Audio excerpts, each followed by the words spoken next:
Every healthy and growing business must make sure that each department of the organization is contributing towards improving the business outcomes.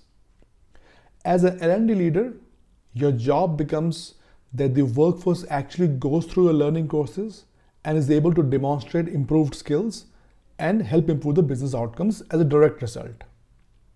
So the course completion rate becomes a very key performance indicator for a learning and development leader. What strategies can you as a L&D leader adopt to help improve this percentage and as a direct outcome, improve your business outcomes? We ask our guest today for some insights on specifically this topic. Let's find out. Hi everyone, our guest today is Mr. Shahnaz Shamsuddin. Shahnaz is an alumni of Loyola Institute of Business Administration. He has over 17 years of experience in the space of workplace training in several organizations. He is also a professional certified coach. Shahnaz currently is the head of learning and development at Maverick Systems. Prior to Maverick, Shahnaz has also worked at ATL, First Source, and TCS. Shahnaz, wish you a very good morning and thank you so much for your time. And the point of discussion for us this morning is to speak about the course completion rates in the L&D space. A bit of background. For any leader in the space of learning and development, achieving or improving the business outcomes as a result of the courses and the skilling courses that the workforce goes through is an ultimate measurement of their own success, right? However, this improvement of business outcomes is almost always a direct indication of whether the workforce is actually attending and completing the various courses that the L&D leader is putting forth in front of them, right? So, and only when these courses actually get completed, right, they get attended and completed, right, does the feedback come back from the ground to if the course needs improvement or additional similar courses need to be built, and unless that happens, right, the whole L&D process comes under question. So here's the question, right? As a leader of the L&D department, what are the strategies that the leader should adopt to help improve the course completion rates? Shahnaz. Thank you, Dheeraj. I'm super excited to be here and thank you for this wonderful opportunity. So, when we talk about course completion, boosting the engagement, we have to first understand the evolution of learning, right? The way we have conceived content, the way we have learned, in the previous generation is not the same right now. It's actually gone through a lot of changes, So the millennials, the post-millennials, they are called as modern learners and they conceive content, they go through training in a completely different way from, what we have seen with the previous generation. So, according to me, what could be the learning strategies, to boost the engagement and to ensure that we have, close to 100% course completion? I would actually park this in, 5 different aspects, starting off with content, then moving on to learning objectives, then organic marketing, and then reminders, and then recognitions and completion, certificates. So these are the 5 main learning strategies that as a learning and development professional, I would be concentrating on. A follow-up question on this, Shahnaz, is you mentioned the millennials and the post-millennials. Obviously, they make the large chunk of our workforce today. Yeah. So in your experience, how do their learning habits differ from the ones that are not millennials, right? The ones that came before them? One of the most important aspect that I have seen in my, first-hand experience dealing with different kind of learners are the attention span has changed over a period of time considerably. Maybe when we were actually learning, we could have paid attention to a facilitator, completely instructor-led training for almost an hour and a half, right. without actually getting distracted. Now, with a lot of social media coming into picture, a lot of video audio oriented content coming into picture, your attention span has reduced. According to the latest study that I was going through, it said that modern learners attention span is not greater than 15 to 20 minutes, Wow. which means that when you're curating your content, when you're facilitating, when you're actually having a participant which is predominantly millennials and post millennials, you have to ensure that you get to the crux of the content within 15 to 20 minutes, because anything on top of that, it's going to go over their head. Got it. So, and that is where your mobile learning, your micro learning aspects comes into picture, right? People would love to learn on the go. For example, I know quite a lot of them who actually take advantage of the increased travel time that they have, that they knock it down from office to work, or from home to office, and office to home. So if you have contents which is immersive, click of a button, I can actually change it to a audio content and then listen to it while I'm traveling. That's much more comfortable for me, and that's where most of your books have been recently getting converted into audiobooks, right? Right. That's one of the ways. So according to me, your learning, your retention and your attention span has changed over a considerable amount, from if we talk about the old generation to the millennials and the post millennials. Got it. Excellent. So you spoke about micro learning, you spoke about mobile-based learning. You also spoke a bit about e-certificates. So what role do you think those play? I know a lot of people keep posting, especially on LinkedIn, right? I've completed this course. Right? Obviously, it's a big driver, right? So what are your thoughts on that piece? So it's all about accomplishment, right? Now, how do you achieve satisfaction?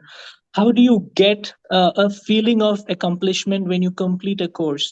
It's definitely with these e-certificates, with these course completion certificates, with some of the gamification models that we have in terms of leaders board, in terms of badges, points, and things like that.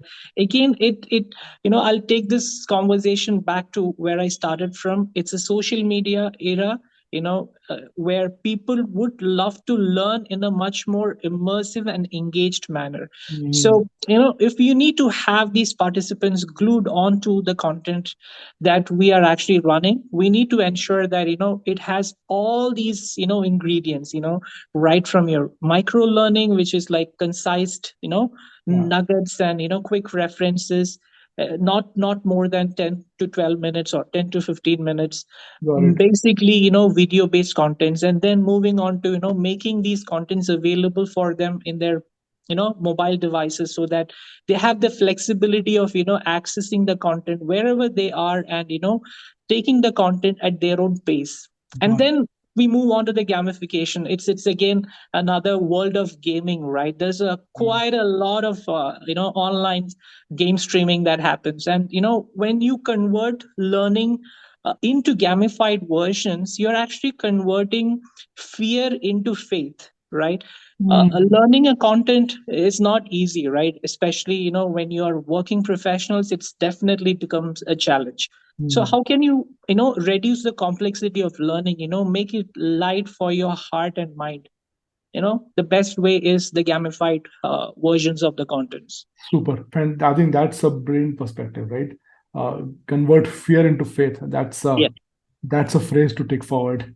Uh, so, Shanaz, one last follow up question, right? And I think this is a bit of a tricky piece. Yeah. Um, we we've all spoken a lot about micro learning. It's last almost a decade, right? Everybody's been talking about that. Um, However, most organizations have a truckload of legacy learning content, which was never built for micro learning, right? It was probably a 50, 60 slider page, or a 40-page PDF document, right? Or a 2 hour long video. Uh, yeah. Now, how does one really go about creating this micro learning content? It's not just straightforward. Okay, I'll just chop it into whatever, right, 10 pieces and say, okay, I'll sequence them, right. The whole thought process has to change, not just for your old content, but also how you build your future content, right? I think future is easier, right? I mean, you know what you want to build, right? But again, right, the mindset has to change. Any thoughts on that? Would love to hear your views. So, content development, content curation is a very important aspect. So, when you look at a content, how do you compress it? How do you use some of the content consolidation theories to actually concise it? It's very simple. What I normally do is, I normally ask the stakeholder, okay, this is the content. Tell me what are some of the aspects where you have really burnt your hand? What are some of the places where you have really, really gone wrong? Tell me those topics, because then when I curate the content, those are your imperative topics, which you definitely want to have it, right? Got it. And then I boil it down to what are the priority one, what are the priority two, what are the priority three contents. Right. And then we can have different approach towards these contents. The Hmm. priority one can be definitely micro learning based contents. If Mhm. it's a priority two content, it can be an engagement based content wherein you use something like a mentimeter. You engage the participant. You ask them the questions. Let them do a poll or a survey or a word cloud Mhm. kind of a thing, and we can actually embed them, right? No, priority three can be a small assessment. It could be a 5 or a 10 question, right? Hmm. So basically, you have to prioritize the aspects of your content and you know keep the most important one towards the top and ensure that that's where you're spending quite a lot of time. Is there a way to leverage the power of reminders? And I ask reminders because notifications has become part of our day-to-day lingo right now, right? Yeah, No, yeah, the word yeah. notification, right? In the families, spouse, children, right? It's become a daily conversation, right? So can a L&D leader build a strategy around notifications to improve these outcomes? Is there a angle at all to that? Absolutely, brilliant question. It's in fact one of the 5 pillars that I spoke to you about during the beginning of our conversation. The fourth one was reminders. So I'll tell you, Dheeraj, how I leverage from reminders as a learning strategy to engage the participants and to ensure we have close to 100% completion. The first one is your regular reminders. Okay, I'll just break it down into three aspects. So under reminders, I would say the normal reminders that we send. Hey, you know what? There's 5 more days left for you to complete the course. Something like that. The second reminder, which is like my favorite, and it involves a lot of technology as well, is for the system. Whether it be an LXP or an LMS platform that you're using in an organization, if your platform can give the insights as to, hey, you know what, Shanaz as a participant have not logged in for the Hmm. in the coming 2 days, or in these 5 days. Nice. So can we send out a personalized message from the system itself to this particular user, asking him, hey, you know what, we observed that you haven't logged in throughout these days. Is there a problem? Is there something that we can do? And that can actually trigger a lot of engagement with the participant, right? So it's a concept of someone is watching you, right? Someone is actually taking a look at what you're doing in the learning and development space. So that's a very important aspect when we're dealing with participants. The Hmm. second thing under reminder, I would say, is the personalized emails. Most of the Hmm. time what we see is it's a bulk email that gets pushed to all the participants, right? If you can personalize it, saying that start by saying, hi Shanaz, Hmm. how are you doing today? We Hmm. observed that this is your course that you have taken. This is the completion percentage. Hmm. Is there any issues that you're having? So it is completely customized and personalized for Shanaz as a participant to drive his completion percentage, and that's going to be a lot more engaging and impactful than a common one, right? Right. So essentially, tone of the email, right? Instead of being a Yeah, robotic tone, right? Have a more like a human touch to that email. absolutely. And The all content these might be things. similar, but the tone makes a difference. Absolutely. And all these things that I'm talking to you about, Dheeraj, it's all something that we can actually build into our LMS or LXP. 100%. If it is not there, you actually chase the vendor and get these functionalities enabled. Right. And the third one, very close to my heart is, we call it something called as fear of missing out, FOMO methodology. Now, Hmm. fear of missing out, what is it? Now, when we send a reminder to these participants, we tell them, "Hi, everybody," or "Hi, Shanaz, do you know that 65% of your peers have completed the course on, LinkedIn Learning?" Right. So directly or indirectly, we are actually tickling the participant's brain by telling, "Hey, you know what, currently you're left alone, you know Right. you're not part of that group. Would you love to join them?" Right? That's really personalized and customized way of telling someone, "Hey, you know what, come along, we are in this together." Shiraz, we know we are talking largely from the workplace learning point of view. Now, there is a whole world in the B2C space, wherein the Yeah. individual learners subscribe to various programs and courses, whether it's on LinkedIn Learning or Udemy or Coursera, Yeah. and their strategies around course completion or even increasing sign-ups for courses also hinges a lot on testimonials. Yeah.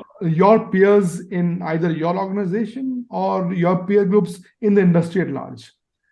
Uh, would you think there's a case to leverage that strategy in the workplace as well? Because while it is not an apples to apples comparison, but that seems to be a very powerful strategy in the B2C space. Are there any lessons to take away from there? Absolutely, a brilliant question, Dheeraj. It's one of my favorite topic. In fact, the third component that I was talking to you about, the organic marketing, testimonials from someone who's already gone through the training, who's already seen the impact this particular training can bring about in his day-to-day life, be it in terms of behavior orientation or growth mindset orientation, or be it skill and functional level, whatever it could be, right? So, if this individual has tasted success because of this upskilling training that he's underwent, we should actually leverage that experience. And human minds are more fine tuned towards listening to these success stories, inspirational and motivational stories. Today, if MS Dhoni is actually talking about his stories, and the way he's dealt with some of the adverse situations while he was playing for India, people will go crazy about it. And it's because you're able to see that this individual is talking sense because he's done that in the real life, right? And when you're able to showcase this to participants that, hey, you know what, here is a person who has taken this training, who's moved up the corporate ladder, and who's achieved success, would you like to be one among them? Right? That's a big question and a food for thought for all the aspiring participants to answer. Got it. Got it. I think that's I think a very strong argument. So definitely something for us to take away from the B2C world into our workplace learning place as well. Yeah. Shanaz, this was fantastic, and I'll tell you, this has been one of the most powerful discussions. A lot of power packed input in this discussion. Again, Shanaz, thank you so much for your time this morning, and we'll talk to you again very soon. Okay, 7 key insights over here. Number 1, the millennials and the post-millennials, who form the mass majority of our workforce today, they are learning very differently compared to generations that came before them.